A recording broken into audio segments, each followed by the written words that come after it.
Okay. Welcome back to Slow Burn, the podcast where chaos meets cozy and curiosity always wins. This week, we're stepping into the lair because joining us is the incredible J.G. Gates, author of Dragon and Aces, a story where desire meets danger and power comes with scale. We're diving into how he builds worlds that breathe fire, characters that live in the gray, and stories that challenge what fantasy and intimacy can be. Grab your drink, tea, whiskey, or something stronger. This one's got dragons, dominance, and just the right amount of chaos. So let's get started. Hi, and welcome to our chaotic little cozy haven here. Well, Um, hello. I'm so happy to be with you. Thank you for having me. you You're our are our first guest. Yeah, your very first. You are our guinea pig. How do you feel about that? Excellent. I'm loving it. So far, so good, right? I mean, So, yeah, it's good. so far, you've joined the pajama party. Yeah, Um, I love it. so for those who don't know who JG Gates is, what kind of chaos or magic do you stir with your stories? Well, I've been writing for quite a while, I've dabbled in many different genres. So as you mentioned, my latest incarnation is J.G. Gates, and I have Dragons and Aces book one has been out for a number of months now, and Dragons and Aces book two, which is called Magic and Lead, that one just came out as well. It's an enemies to lovers story about a dragon rider and a biplane pilot from enemy nations, who enemies to lovers each other. So it's, I think, for anybody who loves a good dragon rider story, it's got a lot of those fun elements and tropes, but it is a little bit different because of the fact that um, there's that anachronistic quality where he is, from a nation that has World War I era technology, and she is from a country that's more like, just a magical fantasy, what you normally think of as a fantasy realm. So, yeah, so it's a little bit different. A lot of people have said it's unique, but I think it kind of scratches all the, romanticy itches, and it does have spice. I always get asked how much spice it's got. It's like, or one or two out of five chili peppers. So like about on par with, the first Fourth Wing, that book. So, yeah, so that's the series I have going on now. I also have some other books published under J. Gabriel Gates. So I have a series called the Luck Gods series that is about demigods with the power to control luck. And that's a magic system based on the 4 card suits. It's kind of like Gilmore Girls meets American Gods, because it's this by Neil Gaiman book, if you're not familiar with American Gods. But it's this young, like really smart girl, and she lives with her mother. She's like in high school, like an older high schooler, and her mother is like super smart and a professor at a college. And the mother goes missing, and in order to get her back, the girl sort of falls into the orbit of course, the super hunky Jack of Hearts, right? But he's a demigod with the power to control luck, and then she has to become a demigoddess with the power to control luck in order to track down her mom and get her back. So that's a really fun series. And that one's completed. I know there are people out there who will not start a series unless it's completed. So that one's for all of y'all. It is completed. So I do enjoy to start late in the game so that I don't have to wait. I'm an instant yeah, gratification reader. yeah, and full disclosure, I am not the world's fastest writer, compared to some authors out there. I have 3 kids that are fairly young. I have a day job. I'm, randomly a city council person in the small town I live in. So I've got like a lot of stuff going on.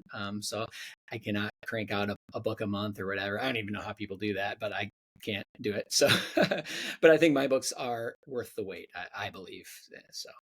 I can say that I appreciate that because I feel as a reader that when you get to that point with authors where they're putting out a book a month, you can tell. Like the story starts to sound the same, the characters, like it's the same story over and over with different characters. And I'll say that reading your Dragons and Aces, I did just start that. It is very different than anything I have read before because it is bouncing between what one would probably consider a more like common world or common realm, right?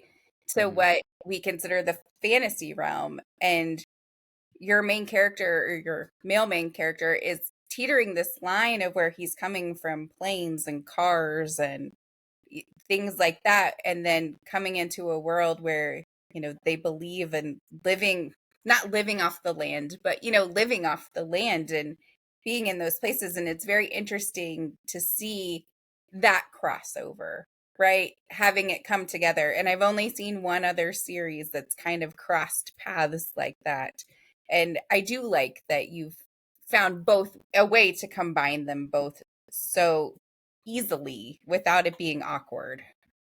Um, Yeah. Yeah, I'm really glad that's working for you. But yeah, no, I think so. Originally, I came from more of a traditional publishing background. Like I have a trilogy that was traditionally published, not the Luck God series. This series is called The Tracks. It's a YA series. And then I had two other books that were traditionally published. One is The Sleepwalkers. It's a YA horror book. And one is an adult dystopian sci-fi called Blood Zero Sky. But like that's kind of where I came from, and I did the traditional. I had an agent. I did that whole thing. I have an MFA in writing. So, and then I have other books I've written that I haven't even published yet that are more like literary fiction.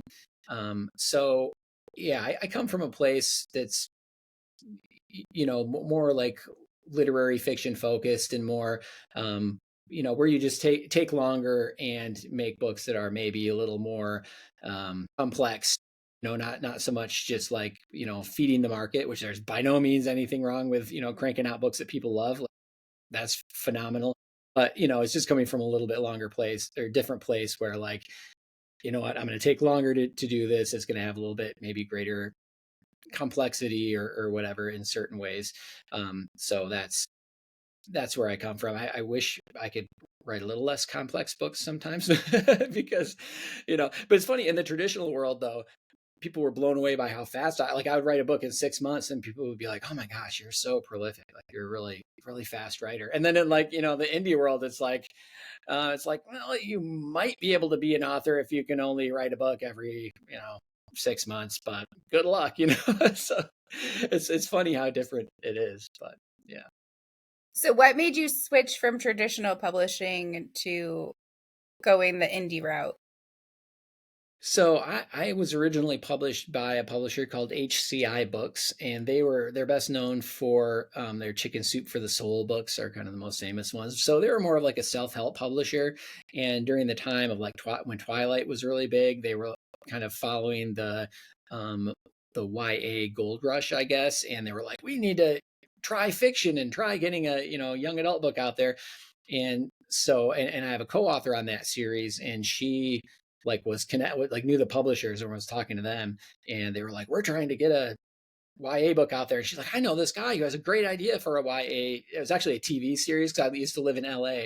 And so I met this woman, Charlene Keel, and she and I developed some TV show ideas together. And one of the ideas I had was this thing that was like, you know, kung fu, star-crossed love, fallen angels in a small town. And we're going to pitch it as a TV series. But then a bunch of stuff happened. She ended up moving out of LA back to Florida. And so we never ended up pitching that series. But anyway, then she was talking to this publisher and she's like, I think this would be great. And so then she called me up like, hey, want to write a book series, together with me for this publisher? And I was jaded by that point. I was like, I mean, yeah, sure, if it happens, great. And like randomly enough, though, they're like, yeah, let's do it. So they signed us. She had done a lot of stuff before. She had been an editor for Playgirl magazine. She had been on like the Johnny Carson show back in the day. So she had written a lot of books and it was actually a head writer for Days of Our Lives, all this crazy stuff. Like, so she was like established. And so it was like basically off of my idea and her credentials. My first book that was published, I got hired to write it without like having ever, had a book published before. So it's just, pretty unusual to have a book contract without the book written. your first time out. But I had written a couple other novels, and which I subsequently then sold to that publisher. But I'm making a long story long here. It's fine. But so like it became clear after a while, like I love that publisher. They did their very best by me, but like fiction wasn't really, their wheelhouse. And so it became clear, like, I probably need to find a different publisher because I'm a fiction author. And so I got an agent.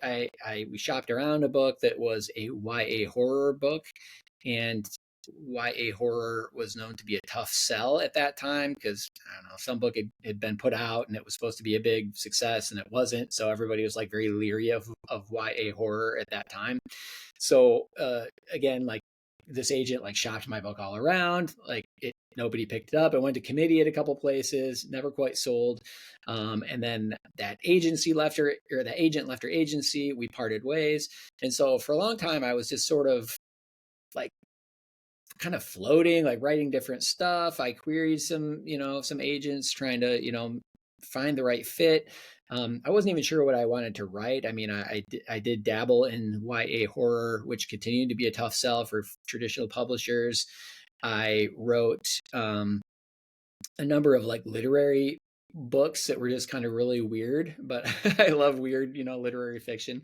But those didn't really they did not fit the marketplace at all. But I was still bent on being traditionally published. So eventually then I was like, all right, well, I'm going to get my MFA in writing so I can teach writing and do that. So I did that. And then around 2021, 22-ish, I'd written the Luck God series, first book of the Luck God series, Girl of Hearts.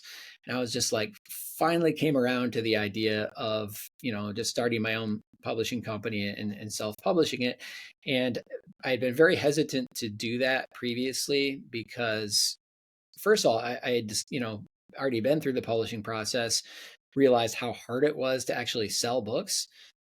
So aspiring, writers, plug your ears a little bit maybe, but like it's totally possible to, attain that mountaintop where you were, like you're published, your book is in Barnes and Noble. Like you can walk into Barnes and Noble and go, there's my book. You're going to do signings, at bookstores and stuff like that, but still not selling a lot of books. You know what I mean? Like if you think about walking through a Barnes and Noble and just, randomly walk up to a shelf, kneel down, take a random book off the bottom shelf and look at that book and say to yourself, have I ever heard of this book? Has anyone like promoting this book? Like maybe you'll grab one that you have heard of and that is being promoted, but it's very possible you'll grab one and just look at it and go, huh, and that author like really, feels like they have achieved their dream. And yet that book is not necessarily finding its way into the hands of readers because it's essentially a needle in a haystack of, I don't know how many books a Barnes and Noble stocks, but 7,000 books or something, so like maybe they'll grab it, but maybe not. So I was like, if this is this hard to sell books when you're traditionally published, I don't want to even imagine what it's like on your own, right? With no PR people, nobody helping you. But I finally came around to it and finally was just like, I'm done like just waiting my turn. There's kind of this mantra of like, if you just wait long enough, if you just keep trying, eventually somebody will say yes. And I kept I had agents that I was like corresponding back and forth with, and like every book they'd be like, oh my God, this is great. Like this is, I really love this. This is great. It doesn't fit the market. Like I can't sell it. I'm not going to sign you, but like, you're a great writer. So after a while of that, you're like, you know what? Forget it. I'm just going to do it You can myself. just make your own way. I like it. Yeah. And I love it. It's been great. It's been one of my best decisions I've ever made. That's good. So what made you switch to romantasy, seeing how it appears to be a very female dominated genre? Like you have dipped your toe to where mostly women seem to take the reins, right? Yeah. So That's very true. Well, my wife is to blame for that one. well, thank her for me. Right. No, for years actually, because that's what she likes to read. Her thing. And for years she was like, you should write one of these spicy books. You should write one of these romantasy books. And again, I'm coming from like, I'm trying to be the next Hemingway. I'm trying to be, like I was like, like that was, literary fiction was kind of for a long time. Or I mean, like when I began writing, it was more like Tolkien and, fantasy books. That's like what first got me excited about writing. And then, interested like Chuck Palahniuk and some people like that, but it was like, for a long time, I was like, nah, that's not me. That's not me. But I'd written fantasy, like contemporary fantasy and urban fantasy and stuff like that. So fantasy was something I always loved and was interested in. But I had never come around to the romantasy aspect of it. But I did. So then, read a little bit in that genre. And then the main thing was I had Girl of Hearts and the Luck God series out there that was like doing okay. I mean, people were really enjoying it, but it's just not as popular of a genre as romantasy, just YA. And it's a little hard to reach a YA audience as an indie author. But anyways, I was working on that. And the main thing was I had an idea, I had the idea for the Dragons and Aces story. And that's really what, her like suggestion combined with that idea. Cause I was like, actually, this idea would be a great romantasy. Like this would be really cool.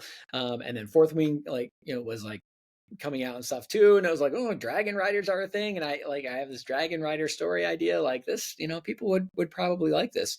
And also, the more I thought about it, I think there's been for a long time a big taboo, not among like romance readers or anything like that about sex in books. As like, oh, you can't go there. Like that's naughty. Now it's like trashy or something like that. But the more I thought about it, it's like, that's actually kind of absurd, right? Because sex is a part of life. It's a very normal thing. So it's actually more artificial to leave it out than to include it, right? Because it is a part of life. Yeah. Hopefully it's a part of everybody's life, right? So to say like, we're going to tell a story, but we're just going to cut out all the sex scenes. Mm-hmm. Okay. I mean, that's fine. But it is artificial, right? So it's not, you shouldn't say that it's worse or less artistic to include those scenes because, No. they are a part of life if they fit the story. So the more I came around to it, the more I was like, yeah, you know what? Forget it. I'm gonna try it out. I'm gonna do it. So when your wife read your book, what was her feedback? Or maybe she hasn't. I don't know. I'm just assuming that she had. I'm assuming.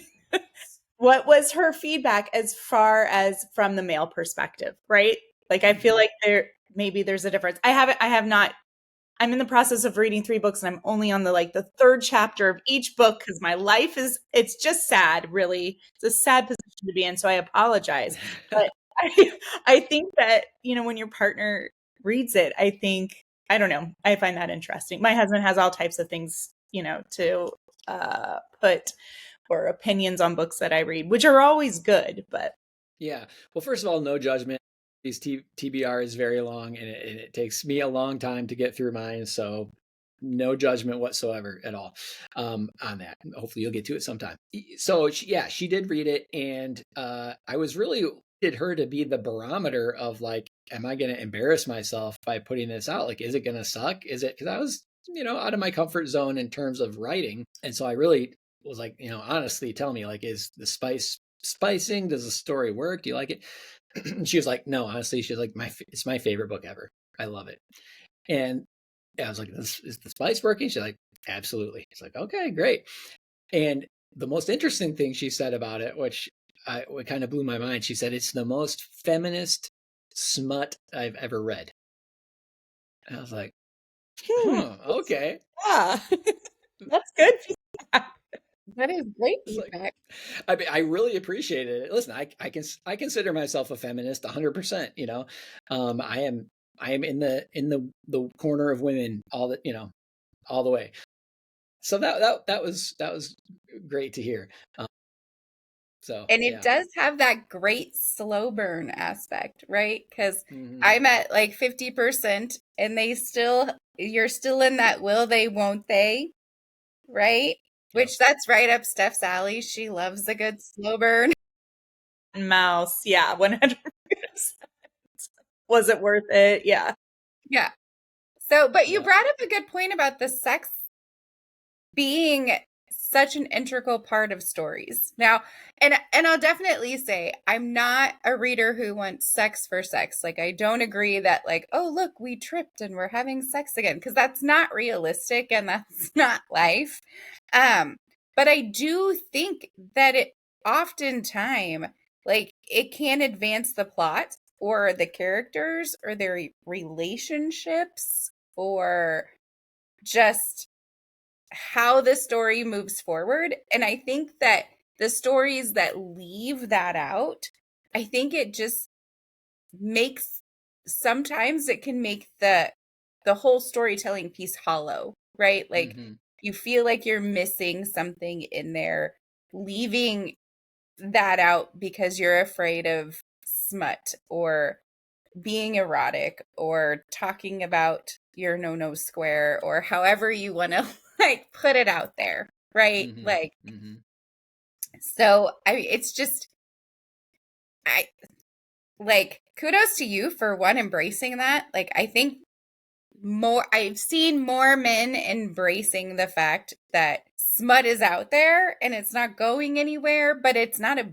bad thing, right? Like yeah, I mean, I think, first of all, it's gotten a lot of people reading and loving reading and enjoying books, and I think that's a good thing, hands down for sure. But it's also good in and of itself, right? It's just another form of expression. It's another form of escapism. It's a safe way for people to play out all kinds of different fantasies. As a guy, let me tell you, I love that my wife reads that stuff because I'm like, honey, are you reading? Read your book. I mean, I encourage it. I'm like, please go read for a while. go read all the things. Yeah, exactly. I don't see a downside to it. I'm just not a prudish person and never have been anyway. I think like let everybody live their best life, enjoy themselves, enjoy their humanity and like the limited time we have on this earth. And like life is too short to be a prude in any respect, I feel like. So yeah. Yeah. So you talked about, well, first I saw you're drinking tea. Is it a specialty or just some plain old black tea? Well, it's a chai. It's a chai tea, and it's I lived in Canada briefly, and so it's Canadian style. It's got a little bit of oat milk and a spoonful of sugar in there, so it's kind of a chai latte, I guess you would say. There you go. But yeah. And Steph, I saw your tea. Everybody has tea but me tonight because I couldn't get up and go to the stove. Aw, It's okay. I'll just drink my water like a champ. we need to DoorDash you a tea. Yeah, Right? no, Get the tea here. But yeah, I had tea last episode. you What did did I have- drink? I think I had lavender last episode. It was real I'm still chill. green tea. It says find strength in knowing that you can make a difference in the world. How appropriate. Appropriate. I think it's Love great. that. Isn't that Love great? it. Yeah. So okay, I have a question. I want to go back because you were saying, okay, because of the Dragon Riders and the era it takes place in, where did you get this idea from? Like it, because as I was reading the description and Miss was telling me about like the first 2-3 chapters that she had already read, I was like, oh, this is very interesting. Like, what inspired you? Yeah. Well, I've always been sort of inspired by the biplane pilots back in the day. I remember reading, I must have been in like 7th grade or something, a biography of Eddie Rickenbacker, that famous ace from World War One, and it was just amazing. I mean, these guys were up there flying in these things made of wood and canvas with an engine strapped to it. I mean, cars had only been around for like 10 years, and here they're flying in these, they're going 120 miles per hour in the sky in these, with machine guns strapped onto it, and dueling each other like knights in the air. I mean, and then, like the ones who were good at it were heroes, right? And they would get medals, and and almost all of them died in the end, right? Because it was like so dangerous, right? If you clip your wing or something, like you're going to probably crash, and guess what? There's zero safety, anything, maybe a seatbelt. That's about it. So, I've always, and I in like 7th or 8th grade too. I also wrote a story that I entered in this contest that was about just like a biplane pilot, but it was like a fantasy story. It was like sort of like this dystopian thing of this guy who was like a biplane pilot trying to overthrow this evil empire or something. And so that's always been in the back of my mind. And the best stories for me sometimes come out when you take two like kind of very different things and glom them together. I've always loved dragons and the like mental connection between a dragon and their rider. I read back in the day the Dragon Riders of Pern and Dragonlance and all that kind of stuff. So with like Dragon Riders like kind of getting popular again, I guess that was in my mind, and those sort of two ideas just came together. That's Like cool. it. The Your Luck God series, I didn't put the two together because that's the mental space that I'm in. But I was just telling my son last week before we even like went down. I think we went to Barnes and Nobles and he wants to get on the Amazon. I'm not promoting anything, but the unlimited and like download books and stuff like that. He's an avid reader. He's almost 13. And I was like, you should check this out. I think you might actually like this. I don't Oh, nice. Yeah. know. Awesome. Anyway, so it was just appropriate. Now I'm putting it all together. So You should check it out. I'm super proud of that series, honestly. I mean, I think it's really, really fun and a really interesting, just fun concept. You have all these characters. You have the good luck gods that are the red suits. There are 4 suits, just like in cards. So there's the hearts, diamonds, spades, and clubs. Obviously, the good luck suits are the red ones. The bad luck suits are the black ones. And so it's really fun to write because, first of all, you have the possibility of 52 different gods. They're all sort of vying for control, and they live in modern day Detroit. So it's a contemporary fantasy. And so there's just all this different personalities and jockeying for power, and you're trying to figure out what the different motivations are of the different people, and you follow the main character Aggie through her journey of essentially being a young scientist. Like that's what she's into, and then she gets sucked into this world of it's our world, but into the orbit of these gods that are battling for power, and she becomes one and has to adapt to living in that world. So it's pretty cool. I think it's and it is a completed series, right? So that's fun. Oh, I think he'll like it. I do I too. think he'll like it. Well, Let maybe me know if he checks it out. Yeah. when you're only 13, listening is more of the challenge. Mom's recommending it. That's hard. Yeah. That's hard. Yeah. But if I recommend it. Yes. If you recommend it, he'll be like, Miss recommended it. I should totally read it. Right. He always reads the books I give him. It's true. It's true. He does. And he always loves them, even if he doesn't. I'm going to give up. So you mentioned that you have your own podcast before we started. So tell us a little bit about your podcast. What's it about? What are you? Yeah, thank you. That's a brand new thing. It's called Authors Review Books, in parentheses, fantasy, because it's fantasy books. So I just had the first episode launch. It's with Kate Ballinger. I don't know if you're familiar with her, but she's awesome. She has her original Sinner series out right now. At least that's the title of the first book. I was actually in an MFA program with her. She's a phenomenal writer. Her books are spicy for spice lovers. So that's what the format is going to be. And she reviewed Shield of Sparrows by Devney Perry. So like that's what each episode is going to be. It's going to be me talking to another author. They're going to talk about a book that they love. They'll talk about, one of their own books. And then we might chat a little bit about writing process and stuff like that. So it's definitely a reader focused podcast, and it should be a fun way to, just have conversations and for me to get out from under my rock and connect with some other authors and hopefully connect with a lot of readers as well. So it's been fun so far.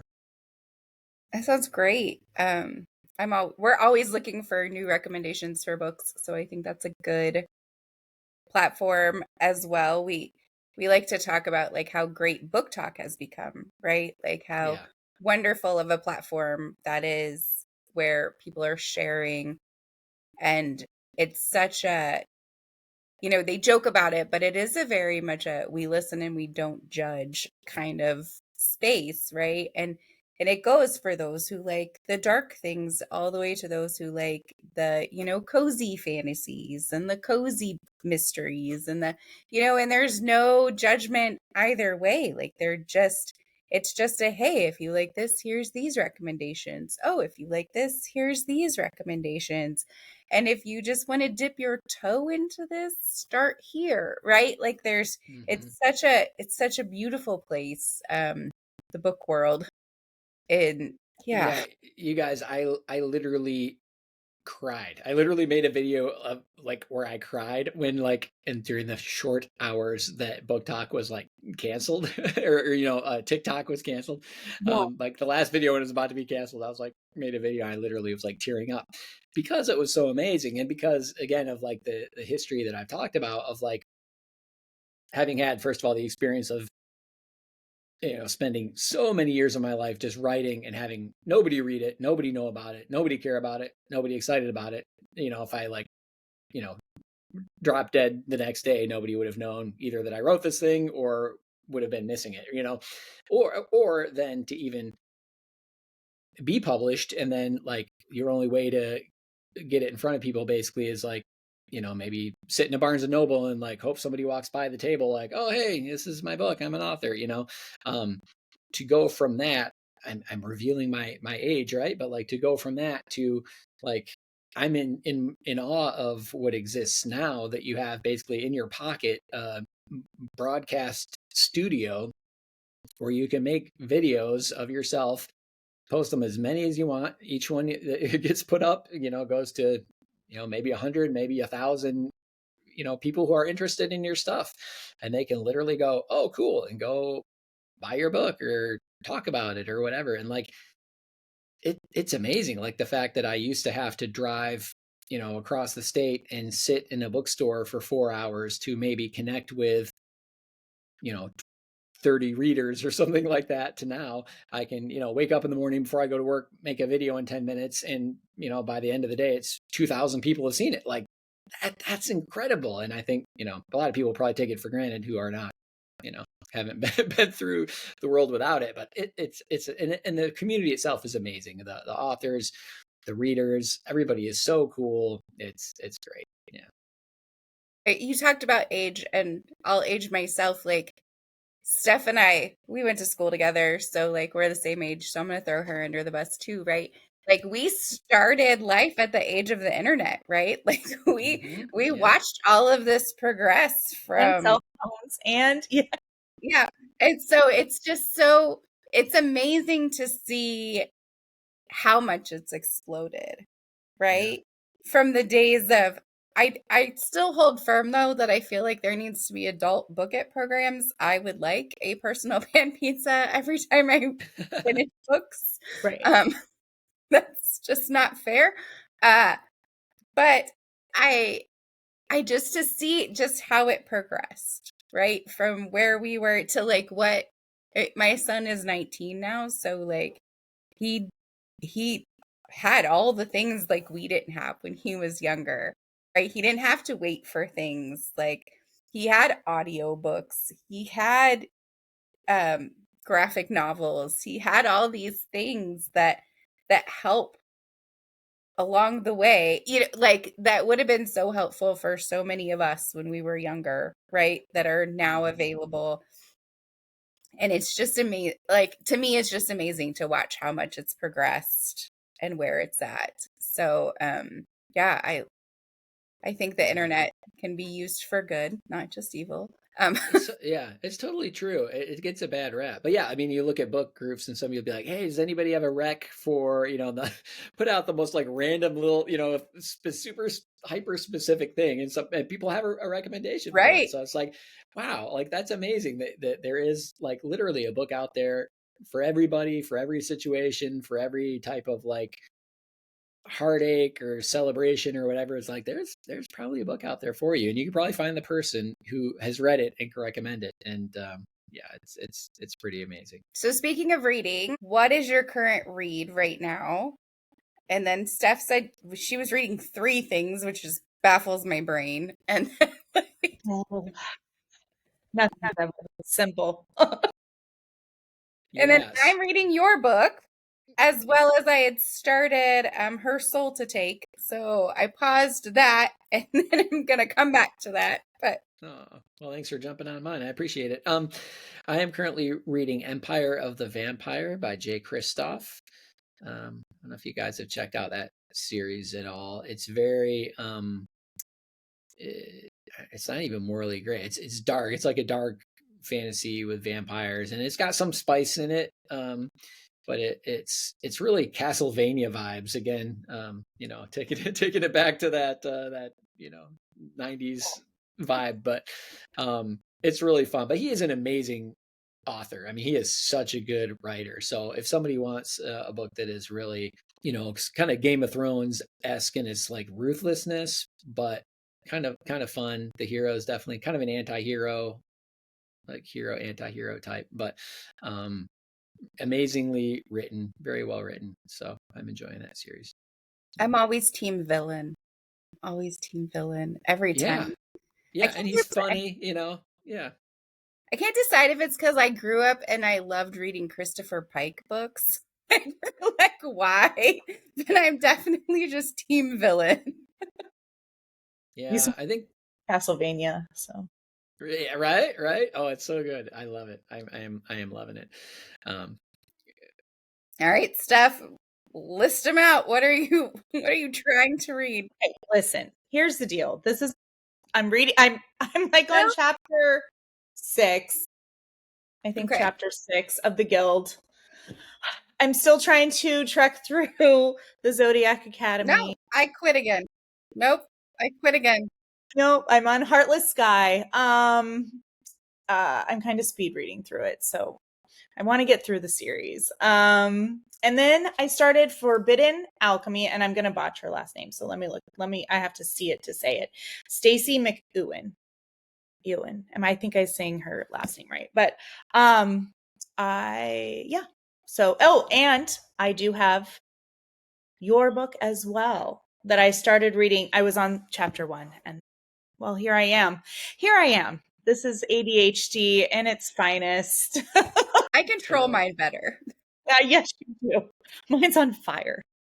I will say I often have more books going than I do right now because I usually have the one I'm reading and then I usually have an audiobook going.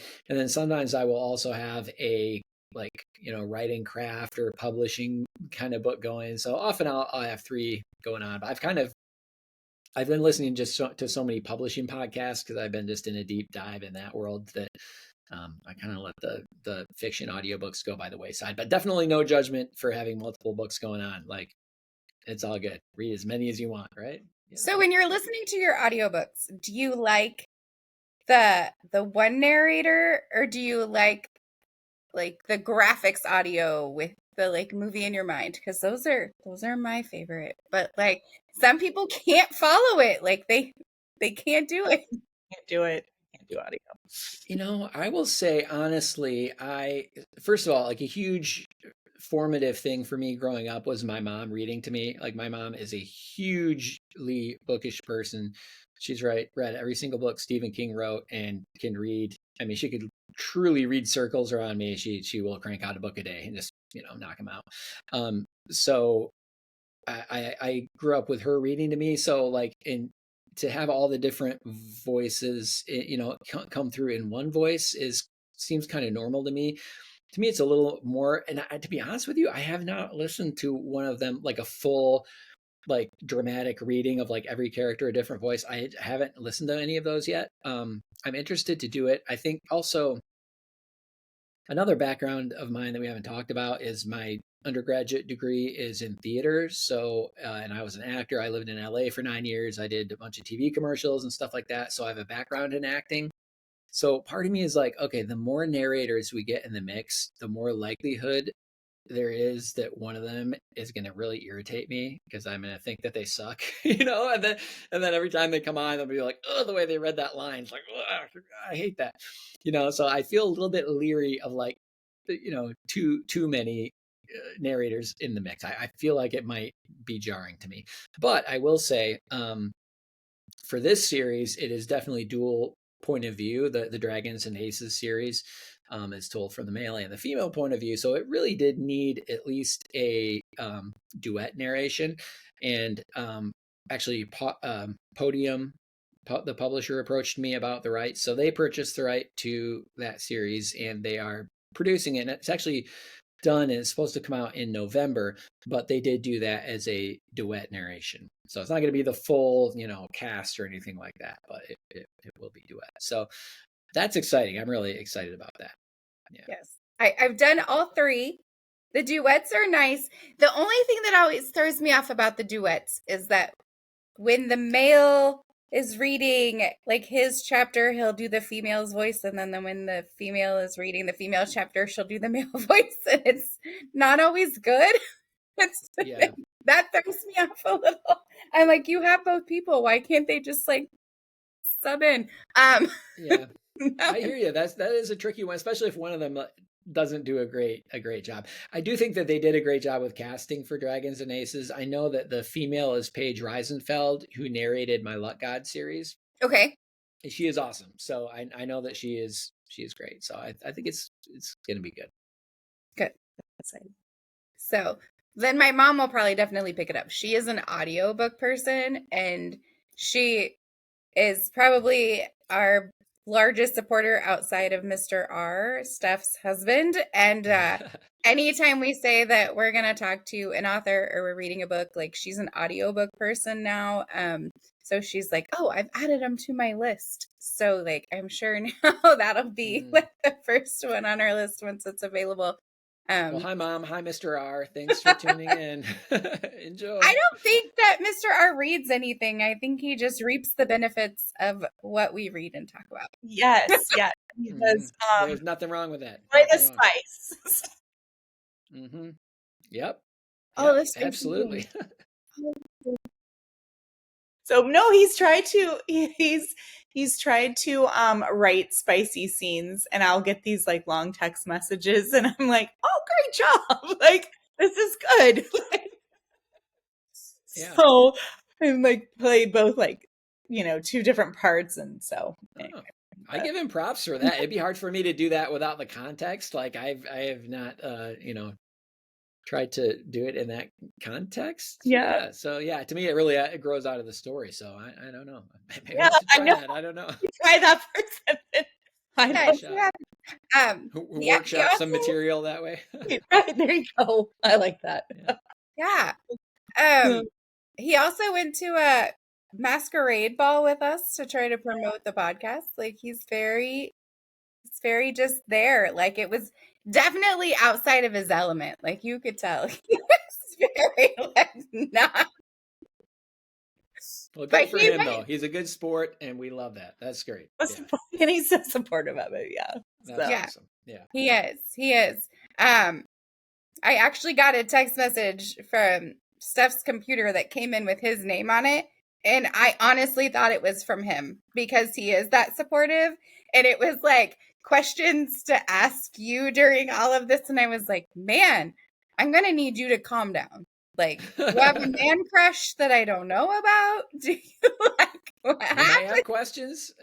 He has questions. I have answers. I don't discriminate. I'll answer anybody's questions. It's fine. He pays a lot of attention though, because I remember after I think it was our first episode, and I don't remember what book we were Spark of the Everflame maybe, and we weren't even talking character names, but I remember that he went up to Steph and he was like, I don't even know the character's name, so I'm going to make up a name. And he's like, I want to know why you don't like Liam or something like that. And Steph was like, right. I don't even remember talking about his name at all. So how do you know? Yeah. Yeah. We love to see it. We love to see the supportive spouse. That's great. Yeah. So, So do you have like writing rituals? Do you have to like be in like a specific headspace for it? Do you have to play certain music? Like, do you? Yeah, those are great questions. I've written in so many different places and in so many different life circumstances that I am not too, I mean, I've written on my, in half an hour on my lunch break. I've written almost every conceivable, place and circumstance. But in this phase of my life, I tend to drop off the kids, and then the house is finally silent in the mornings. I drop them off to school, and then I get back here. I get coffee in hand. I sit right here in this chair, and I do my writing. So the real ritual part about it is the coffee. That's like the one non-negotiable.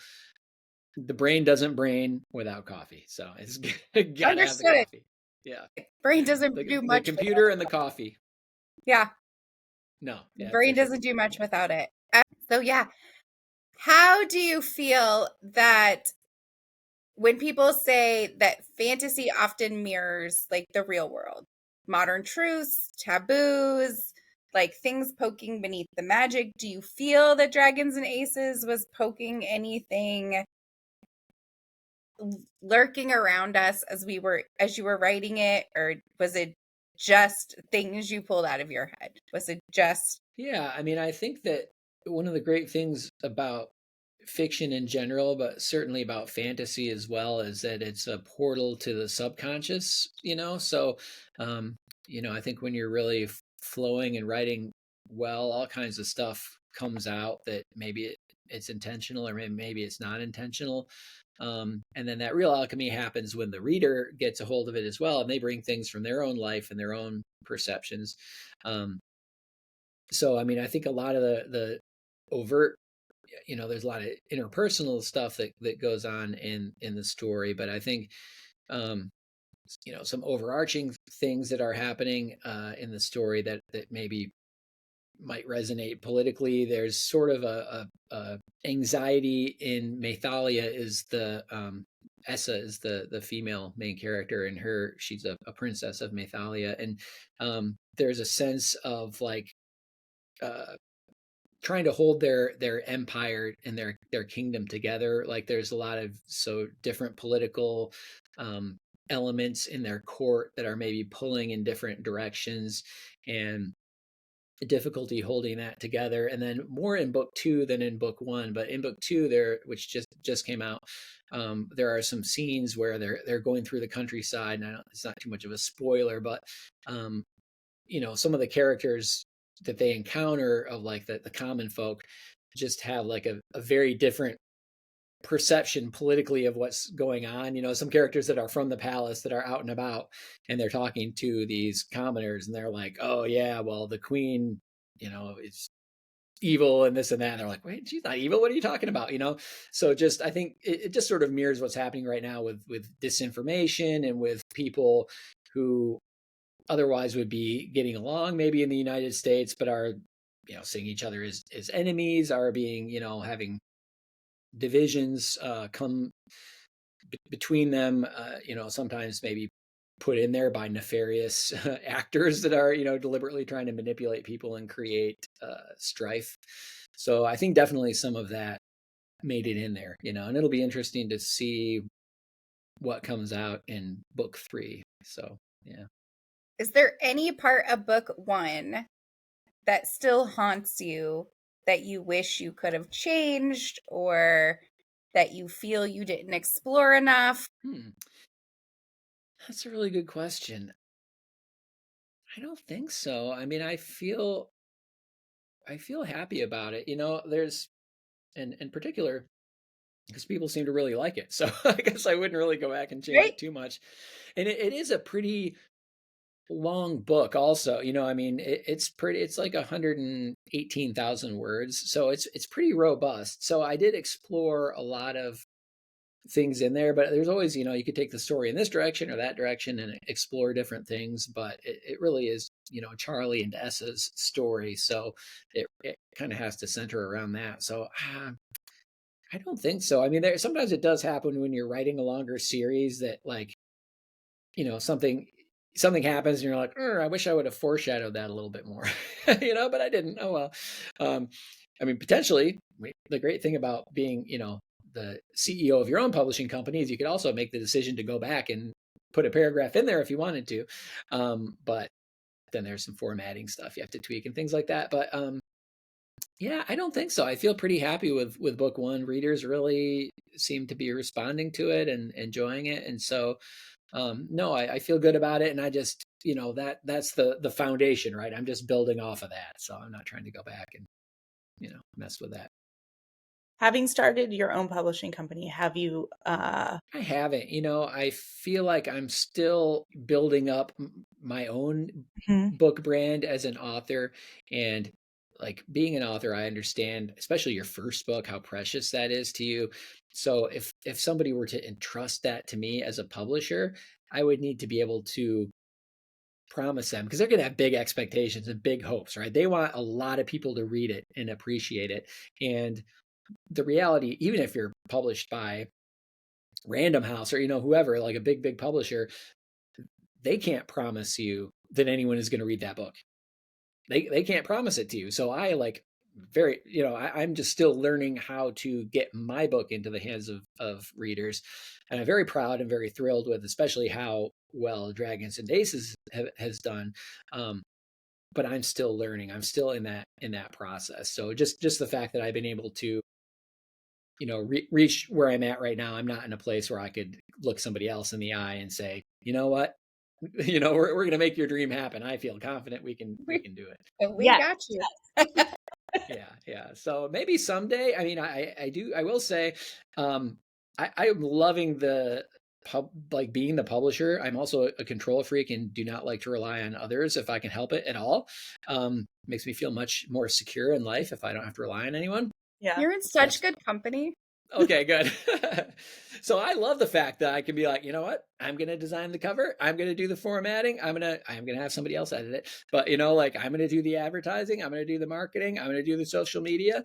I'm going to do the distribution, and I'm going to do all those things. But I'm really loving learning about all that. Like the amount of platforms I've learned, the amount of like skilling up and knowledge that I've gained is super fun. So it might be fun someday to, put that to work for somebody else. And it would depend on what their expectation is too. If there was somebody who was just like, I'm not trying to be a Amazon #1 bestseller or something like that. Like I want this book to go into the world and to be well done and to look nice and to reach some readers. Like if that was somebody's expectation, I feel confident I could help somebody do that at this point. I know how to put out a good book that is beautiful and a great product and that will reach some readers, so maybe someday. So flipping back around to, we talked a little bit, and this is how our brains work. Like we cycle back around.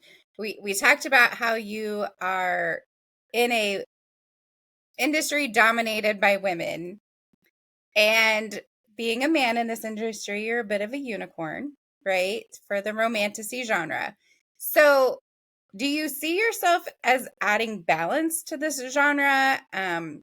Or are you offering a different energy? Or are you just stirring, for lack of a better term, the cauldron a little bit as far as romantasy is concerned? How do you feel you fit in here?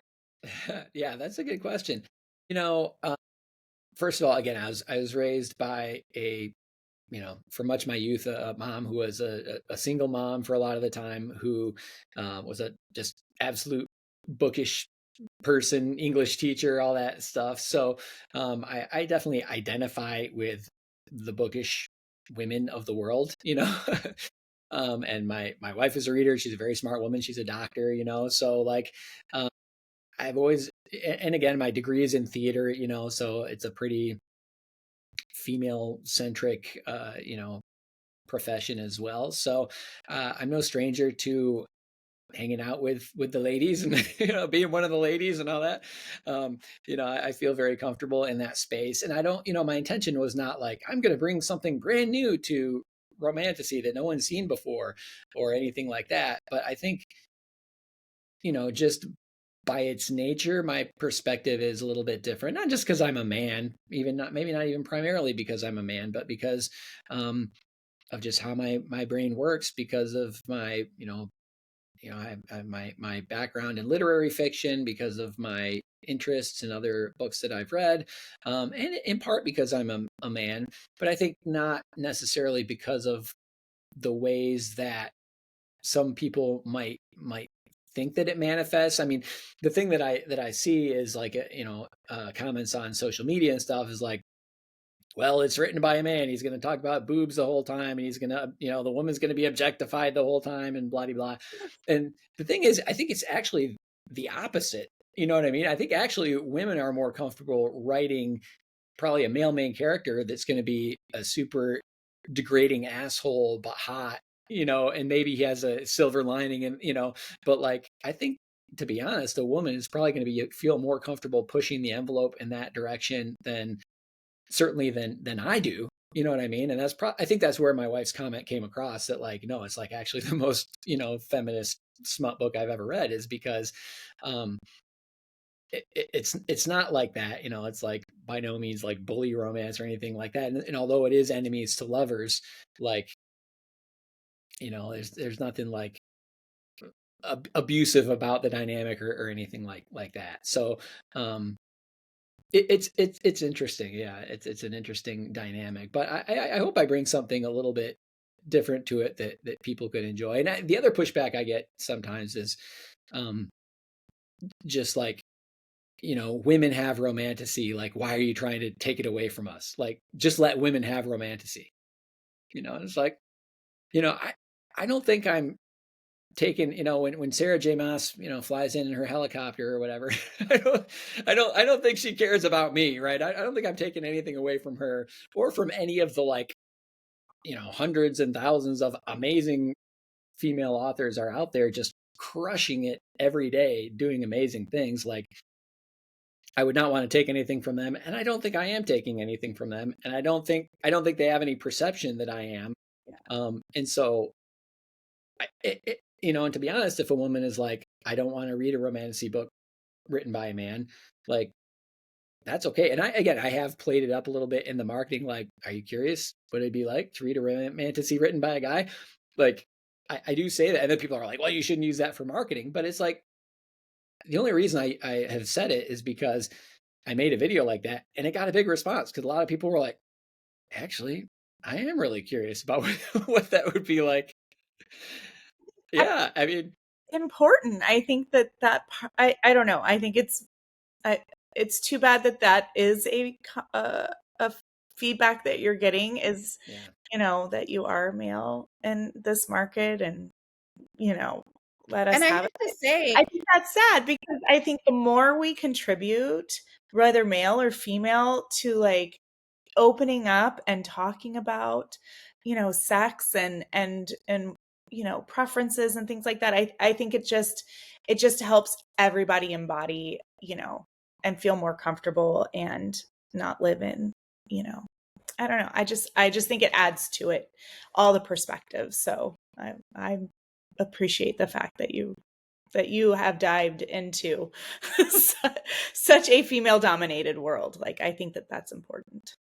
and I have to say, you talked about like asshole energy in your book. I really have to say, I kind of feel like Essa has the asshole energy. yeah, I mean, She carries more of it. Like, and for good reason. Don't get me wrong. Like, I think she's an amazing character and definitely feminist to the T. But like, of the two, like, she carries more like alpha hole energy than the male main character all the way. it's fun. I didn't really think about that, but it is almost, it is almost that way. It's true. Yeah, that's a really funny point. That's a really good point. Yeah. It's been fun. It's been interesting seeing, what kind of comments people have about that. And, truly 99% of people have been really positive, and they, a lot of them being like, oh, I am interested to try that. Some people have been just like, no, thank you. It's like, okay, like, that's fine. And then, there are those who have been like, have fired back a little bit. But the thing is too, I don't like, I understand that some women have been traumatized by men, and like, if you don't, and I understand that for them fiction is maybe a safe place, right, where they just don't want to put themselves into the hands of a male author and be vulnerable like that, to have essentially their mind and their psyche in the hands of an author, right? Where they are kind of like steering where where your mind is going. And like, that's okay. Like, it sucks, and I feel bad that they've been, that's the way they feel because of the assholes in their lives. But that's the reality. There are a lot of asshole guys out there who have ruined things for a lot of other guys, so I actually don't hold it against anyone if they're like, I wouldn't read a book by a guy at all. I'm like, okay, I mean, I don't blame you. That's that's legitimate. But again, what I always say is my books are for the people who love them, so if that's not you, that's okay. But if it is interesting to you, if you are curious, like, I do wonder what it would be like to read a romance written by a guy, like, give it a shot then, like, but if it's not, like, no worries, that's fine. All right, so this is the part where we wrap it up, and I ask like a really unhinged question, and Steph hates it because she never knows what to think. So, okay, right, let's go. Here we go. I know. Hold on. Okay. All right. What is one book or character that lives rent-free in your head? The one you measure all others against? That's a good question. I like this one. Okay. I mean, yeah. I'm thinking about that. Okay, you guys think, because I like that one was easy for me because all the character that everybody always lives up against is Vicious Son of the Bloodletter from J.R. Ward's Black Dagger Brotherhood. I have been in love with him since I read that book. He is broken and traumatized, and my brain says I can fix him. But like all characters, like, he's smart, he's everything. But next to him is probably Kingfisher, because what girl doesn't want to meet all 7 gods? But like, that's where we're at. Yep. Yeah. Okay. That's good. I don't know. I went way back. I went way back. I went to middle school. I went to Gilbert Blythe and Anne of Green Gables. Those 2 characters. You have been stuck on Anne of Green Gables for she really impacted my life. That strong female character, and God bless Gilbert for just continuing to fight for her and finding their way. So I don't know. Those are my 2. I do. That was a good series. Yeah. Okay. I'm ready to answer now. So you inspired me to go back to middle school, and to one of the. I'll confess one thing. I don't reread books because there's so many other books out there. I very rarely reread books, but this is a book that I actually have reread several times, and that is Phantom of the Opera by Gaston Leroux. And I think, and I think that's a like, even though it's not fantasy, but that's a romantasy, like, canon book as well, right? Yeah. Just that vibe. I mean, that's like almost one of the original, like, villains, right? Like the girl falling for the villain who's manipulative and all that kind of stuff. So and I haven't read that book in a long time, so I can't speak to how it holds up, but I loved it definitely when I was young. I loved it. And there just that something so romantic about the like the Phantom's yearning and his ciderness, and I don't know, like, it was an amazing story. So I feel like he like started Morally Gray, right? Like he piloted Morally Gray before we like made it a thing. Right, absolutely. Yeah. And it's like the love triangle, it's all the stuff. It's good. Yeah. That's a good one. Yeah. Well, we have loved having you here. We hope all the success for all of your books and your publishing company and your podcast and all of the things. It has been great getting to know you. So thank you for being here with us this evening. Well, it has been a pleasure. I will drink tea with you anytime. So lots of fun. Yeah. Wonderful.